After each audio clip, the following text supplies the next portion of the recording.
کہ بس ان کو مسلمانوں سے دشمنی ہے اس لیے وہ امنڈمنٹ بل لے کر آ رہے ہیں. نہیں نہیں، کان کھول کر کے سن لو، یہ ایک دن کی بات نہیں ہے، یہ ایک سال کی بات نہیں ہے، یہ سالہ سال کا ان کا مشاہدہ ہے. وہ دیکھ رہے ہیں کہ مسلمان نام کہے، عبد الرحمن نام ہے، عبداللہ نام ہے، عبد الستار نام ہے، لیکن ان کے دل میں ایمان نہیں ہے. اگر وہ ایمان پر ہم عمل کرتے، ذرے ذرے کو اگر ہم جان کر عمل کرتے، تو آج ان کی یہ قوت و طاقت اور ان کی ہمت نہ ہوتی کہ آج وہ مذہب اسلام پر آنچ لاتے. محترم عزیز و نوجوانوں، اگر ہم اپنے دین کی حفاظت کریں گے، اپنی شریعت کی حفاظت کریں گے، تو یہاں بیٹھ کر کے ایک بات کہہ کر کے جاتا ہوں، ہمیں کسی کے تعاون کی ضرورت نہیں ہے، کسی حکومت کے تعاون کی ضرورت نہیں ہے، کسی حکومت کے سپورٹ کی ضرورت نہیں ہے. اگر آج بھی ہم اپنی شریعت پر مکمل عمل کریں گے. آج ہم نے شریعت پر عمل کرنا چھوڑ دیا، جس کی وجہ سے حکومت ہو یا سلطنت ہو یا بادشاہت ہو یا کوئی تنظیم ہو یا کوئی جماعت ہو، جگہ جگہ ہمارے اوپر حملے ہو رہے ہیں. بہرحال مسلم پرسنل لا، یہ مسلم پرسنل لا کے بارے میں ہمارے مولانا مفتی ظہیر صاحب نے مختصر روشنی ڈالی ہے. میں آپ کے سامنے چند جھلکیاں بتا کر کے آگے پڑھتا ہوں. یہ مسلم پرسنل لا جو ہے وہ ہماری آئلی جو زندگی ہے اس کا ایک اہم حصہ ہے. آئلی زندگی کا مطلب کیا ہے؟ خاندانی نظام. مثال کے طور پر نکاح ہے، مثال کے طور پر طلاق ہے، اور اسی طریقے سے میراث ہے. جب کوئی آدمی دنیا سے چلا جاتا ہے، اس کا انتقال ہو جاتا ہے، تو اس کا جو مال ہوتا ہے وہ مال اپنے ورثاء میں جو تقسیم کیا جاتا ہے اس کو کہتے ہیں میراث. وہ بھی اسلام کا ایک حصہ ہے اور ہمارے معاشرت کا حصہ ہے، خاندانی نظام ہے. اسی طریقے سے جب کوئی انسان، کوئی شوہر انتقال ہو جاتا ہے یا کوئی شوہر اپنی بیوی کو طلاق دیتا ہے تو وہاں عدت ہوتی ہے، عدت گزارنا ضروری ہوتا ہے. اور اسی طریقے سے بہت سی چیزیں ہیں جو مسلمانوں کے لیے خاص ہے. جیسا نماز مسلمانوں کی شان ہے، جیسا نماز مسلمانوں کی پہچان ہے، روزہ مسلمانوں کی پہچان ہے، خانہ کعبہ پر جانا، مدینہ منورہ پر جانا، حج کرنا، عمرہ کرنا، یہ مسلمانوں کی شان ہے. ایسے ہی میراث میں حصہ دینا یہ مسلمانوں کی پہچان ہے. نکاح اسلامی طریقے سے کرنا مسلمانوں کی پہچان ہے. ناگفتہ حالات میں ضرورت پڑنے پر طلاق دینا اسلامی طریقے سے دینا یہ مسلمان کی پہچان ہے. یہ جس طریقے سے کوئی ہمارے ایمان سے ہمیں نماز سے نہیں روک سکتا، ہمیں زکوٰۃ ادا کرنے سے نہیں روک سکتا، حج ادا کرنے سے نہیں روک سکتا اور عمرہ کرنے سے نہیں روک سکتا، ایسے ہی ہمیں اپنے جو آئلی زندگی ہے، خاندان کے مسائل ہیں جو ہم شریعت ہمیں بتاتی ہے، اس سے بھی ہمیں کوئی نہیں روک سکتا. اگر کوئی ہمیں روک رہا ہے تو ہمیں کھڑے ہو کر کے پیار کے ساتھ، محبت کے ساتھ، اخلاق کے ساتھ ہمیں اس کا مقابلہ کرنا ہے. خاموش بیٹھنے کا یہ وقت نہیں ہے، ہاتھ پہ ہاتھ دھرنے کا یہ وقت نہیں ہے.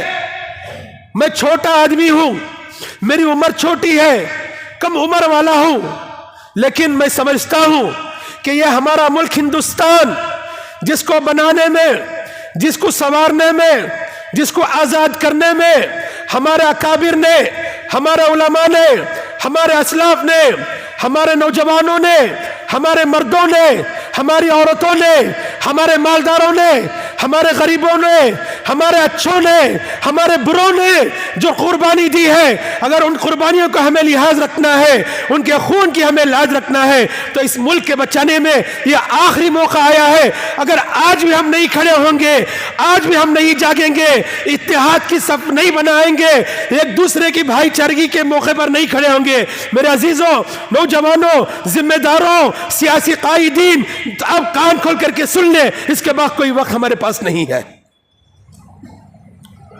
یہ آخری موقع ہے اپنے ایمان کو بچانے کا. یہ آخری موقع ہے اپنے قرآن کریم کو لوگوں کے سامنے پیش کرنے کا، یہ آخری موقع ہے ہمارے اس پیارے وطن کی جمہوریت کو بچانے کا، یہ آخری موقع ہے۔ ہم مرنے کے بعد اگر ہمارے بچے سکون سے جینا چاہتے ہیں تو ہمیں کچھ کرنا ہے۔ کسی کی عمر 60 سال ہو گئی ہے، کسی کی 70 ہو گئی ہے، کسی کی 50، کسی کی 40، کسی کی 30 ہے۔ آپ سوچئے ان بچوں کے بارے میں جن کی عمر 5 سال ہے، آپ سوچئے ان بچیوں کے بارے میں جن کی عمر 10 سال ہے، 15 سال ہے، ان کا فیوچر، ان کا مستقبل کا کیا حل ہوگا؟ آج ہمارے رہتے ہوئے ہمارے ایمان پر ڈاکہ، آج ہمارے رہتے ہوئے ہمارے گھروں پر بلڈوزر چلایا جا رہا ہے، آج ہمارے ہوتے ہوئے ہمارے مسجدوں کو پتھر مارا جا رہا ہے۔ اگر آج ہم اپنے بچوں کے سامنے اتحاد کا ثبوت نہیں دیں گے، آج ہم اپنے بچوں کے سامنے طاقت کا ثبوت نہیں دیں گے، اگر آج ہم اپنے بچوں کے سامنے ایمان کا جذبہ پیش نہیں کریں گے تو میرے عزیزوں نوجوانوں، ہمارے بچے کیا کر سکتے ہیں؟ ہمارے بچے غلام بن جائیں گے، ہمارے بچے نوکر بن جائیں گے۔ غلامی کی زندگی سے موت اچھی ہے۔ کیا ہم موت اچھی ہے بول کر اپنے بچوں کو زہر دیں گے؟ نہیں، آج موقع ہے کچھ بنانے کا، آج موقع ہے اپنے ملک کی جمہوریت کو بچانے کا۔ اگر ہماری ملک کی جمہوریت بچ رہی ہے تو کان کھول کر کے سن لو، ہمارا مذہب اسلام پر جینا مرنا آسان ہے۔ اگر ہم نے ملک کے سیکولرزم کی توجہ نہیں دی، بلکہ آگے بڑھ کر کہتا ہوں علماء کرام کی موجودگی میں، اگر میں زیادہ کہوں تو معافی چاہتا ہوں، جو شوق، جو ذوق ہمیں نماز کے ادا کرنے میں ہے، روزہ رکھنے میں ہے، زکوٰۃ ادا کرنے میں ہے، خیرات کے کرنے میں ہے، صدقہ دینے میں ہے، یہی شوق و ذوق کی ضرورت ہے اپنے ملک کی جمہوریت کو بچانے میں۔ وہ وقت چلا گیا کہ ہم مسجدوں کی حفاظت کریں گے، آپ ملک کی سیکولرزم کی حفاظت کرو۔ وہ وقت چلا گیا کہ کچھ لوگ مدرسے کی حفاظت کریں گے، کچھ لوگ پارلیمنٹ میں جائیں گے، اسمبلی میں جا کر کے بات کریں گے۔ نہیں، اسمبلی میں بھی بات کرنا بیکار ہے۔ جب تک ہم روڈوں پر نہیں آئیں گے، جب تک ہم اپنی ملک سے محبت کا ثبوت پیش نہیں کریں گے، میرے عزیز و نوجوانوں، وقت بہت نازک ہے۔ بہرحال میں آپ کو ایک بات بتاتا چلوں کہ مسلم پرسنل لا جو ایکٹ بنایا گیا ہے وہ 1937 اس وقت باقاعدہ مسلم پرسنل لا کا ایکٹ قانونی طور پر بن گیا۔ آپ سمجھ لیں گے کہ مسلم پرسنل لا بنا کے کی ضرورت کیا تھی؟ کیا اٹھے بیٹھے ہمارا اکابر نے بنا دیا؟ نہیں، اس وقت مسلمانوں پر آج جو حالات آئے ہیں وہی حالات اس وقت بھی آئے تھے۔ ایک بیچ میں بات کہہ کر کے آپ کو کچھ تسلی بھی دینا چاہوں گا۔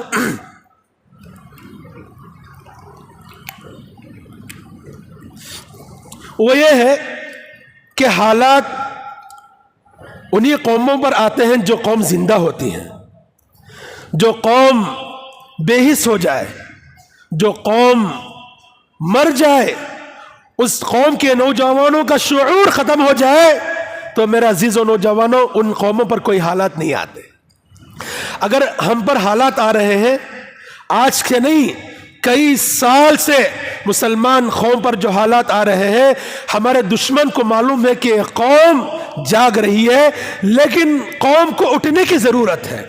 اگر قوم کھڑی ہو جائے تو آج بھی اس قوم کو سلانے والا، اس قوم کو برباد کرنے والا کوئی نہیں ہو سکتا۔ تو بہرحال 1937 میں مسلم پرسنل لا کا وجود عمل میں آیا، اس کا قیام عمل میں آیا، اور اس کی بنیاد جو رکھی گئی 1972 میں رکھی گئی۔ 1972 میں ایک مسئلہ یہ ہوا کہ آپ کو معلوم ہے لے پالک، یعنی چند لوگ ایسے ہوتے ہیں جن کو اگر اولاد نہیں ہوتی تو وہ دوسروں کے بچے کو لے کر کے پال لیتے ہیں، ان کی تربیت کرتے ہیں۔ شریعت کہتی ہے کہ جو اپنا حقیقی بیٹا نہیں ہو سکتا وہ لے پالک بیٹا اپنا حقیقی ہو نہیں سکتا۔ جو کہتے ہیں نا میرا بیٹا، حقیقی بیٹا، تو حقیقی بیٹا وہی ہو سکتا ہے جو اس باپ ہی کو پیدا ہوا ہو، لیکن جو بچہ لے کر کے پالا جاتا ہے اسے حقیقی بیٹا کہنے کا حق نہیں ہے، یہ شریعت کہتی ہے۔ لیکن اس زمانے میں ایک آرڈر یہ آیا کہ جو بچے کو لے کر پالا جاتا ہے اس کے اوپر بھی وہی حکم آئے گا جو حقیقی بیٹا پر آتا ہے۔ تو اس وقت علماء نے کہا یہ ہماری شریعت کے خلاف ہے، ہم اس کو تسلیم نہیں کریں گے۔ تو ظاہر ہے اس وقت بھی حکومت نے بڑا زور سے شور سے یہ چرچا کیا، نہیں بلکہ ایسا ہی ہوگا، جو بچے کو لے کر کے پالتے ہیں اس کا وہی حکم ہوگا جو حقیقی بیٹے کا ہوگا۔ تو الحمدللہ قربان جائے، درود و سلام ہو ہمارے اکابر علماء کی محنتوں پر، ان کی دور اندیشی پر۔ اس وقت ہمارے علماء نے ڈیسیژن لیا کہ ہم شریعت کو چھوڑ کر کے کوئی کام نہیں کریں گے، ہمارے لیے شریعت مقدم ہے، بعد میں ہم دوسری بات قبول کریں گے۔ تو بہرحال حکومت کو بلکہ سپریم کورٹ کو اس فیصلے کو بدلنا پڑا۔ چند سالوں کے بعد یہ فیصلہ پھر واپس آیا، لیکن وہاں سے مسلمانوں کو مستثنیٰ کر دیا گیا کہ مسلمان اس سے الگ ہے، باقی جتنی قومیں ہمارے ملک میں بستی ہیں وہ سن لیں، یہ بن گیا ہے قانون کہ جو حقیقی بیٹے کا حق ہوتا ہے لے پالک بیٹے کا بھی وہی حق ہوتا ہے میراث میں، اس کی تربیت میں۔ لیکن ماشاءاللہ ہمارے علماء کھڑے ہو گئے، سر کو کفن باندھا، انہوں نے کہا کہ ہم شریعت کے خلاف، قرآن کے حکم کے خلاف نہیں جائیں گے۔ تو اس وقت کی حکومت بھی مجبور ہو گئی کہ مسلمانوں کو اس سے الگ کر دیں گے۔ دوبارہ وہی وقت آ گیا ہے کہ آج بھی مسلمان کھڑے ہو جائے کہ آپ جو قانون بنا رہے ہیں وقف بل کے تعلق سے ہمیں وہ منظور نہیں ہے، ہمیں وہ منظور نہیں ہے، ہم اپنی جان کو قربان کر دیں گے لیکن وہ بل ہمیں منظور نہیں کریں گے۔ میرے عزیز و نوجوانوں، کان کھول کر کے سن لو، انشاءاللہ ہماری محنت، ہماری کوشش، ہمارا پسینہ، ہمارا خون، ہمارا مجاہدہ اور ہماری میٹنگیں، ہمارا اٹھنا بیٹھنا، ہمارے سب میں اتحاد ایک نہ ایک دن ہمیں کامیابی ضرور دے گا انشاءاللہ۔ اسی کے بعد میں آگے ایک اور چیز آپ کو لے کر چلتا ہوں۔ ایک اور کیس سنیا ہوگا آپ نے جو بزرگان دین ہمارے بیٹھے ہوئے ہیں، شعبانو کیس کے بارے میں۔ یعنی ہمارا یہ عقیدہ ہے، بلکہ ہمارا یہ ایمان ہے، اگر کوئی شوہر اپنی بیوی کو طلاق دے دے تو اس کی جو عدت ہوتی ہے، اس عدت کے درمیان میں جو نان و نفقہ ہوتا ہے وہ شوہر کے ذمہ ہوتا ہے۔ اس کی عدت کے بعد اگر وہ دوسری شادی کر لے یا شادی نہ بھی کرے، عدت کے بعد جس شوہر نے اسے طلاق دیا تھا، جو نان و نفقہ دے رہا تھا اس کی عدت میں، وہ اس نان و نفقہ اسے دینے کی ضرورت نہیں ہے عدت کے بعد۔ لیکن قانون یہ بنایا گیا کہ ایسا نہیں ہے، بلکہ جو شوہر طلاق دیتا ہے اپنی بیوی کو، اس کی عدت تک تو وہ نان و نفقہ دے گا شریعت کے مطابق، لیکن اس کی عدت گزرنے کے بعد بھی اگر وہ عورت، وہ لڑکی کسی سے نکاح کرے بغیر، کسی کے ساتھ غیر تعلق میں رہے، جب تک وہ رہے گی پہلا شوہر اس کو نان و نفقہ دینا پڑے گا۔ تو ہمارے علماء نے کہا کہ ایسا شریعت میں نہیں ہے، شریعت میں جو ہے ہم اسی کو تسلیم کرتے ہیں، ہمیں یہ تمہارا قانون منظور نہیں ہے۔ تو الحمدللہ اس وقت بھی اللہ نے ہمیں کامیابی دی۔ آپ سن لیجئے، یہ ہماری تاریخ ہے، یہ ہمارے اکابر علماء کی کوششیں ہیں، ان کی محنتیں اللہ نے رنگ لائی ہیں۔ آج بھی وہی اللہ ہے جو آج کے 70 سال 100 سال پہلے تھا، وہی قرآن آج بھی ہے جو 100 سال پہلے تھا۔ بس مسلمان کے جذبے میں کمی آ گئی ہے، مسلمان کی سوچ میں کمی آ گئی ہے، مسلمان کی فکر میں کمی آ گئی ہے۔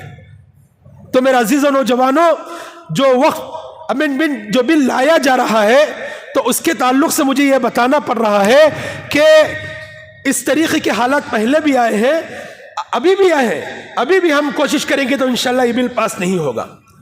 ایک اور بات آپ کو بتا دوں کہ سب سے پہلے مسلم پرسنل لا بورڈ کا جو پروگرام ہوا ہے وہ بامبئی میں ہوا۔ اور ایک اور بات آپ سن لیجئے، جب بھی یہ حالات آئے، مسلم پرسنل لا کا قیام عمل میں آیا، تو ہر جمعہ کی نماز کے بعد پورے ملک میں ہر جمعہ کی نماز کے بعد مسلمان روڈوں پر آ گئے، تو حکومت پریشان ہو گئی،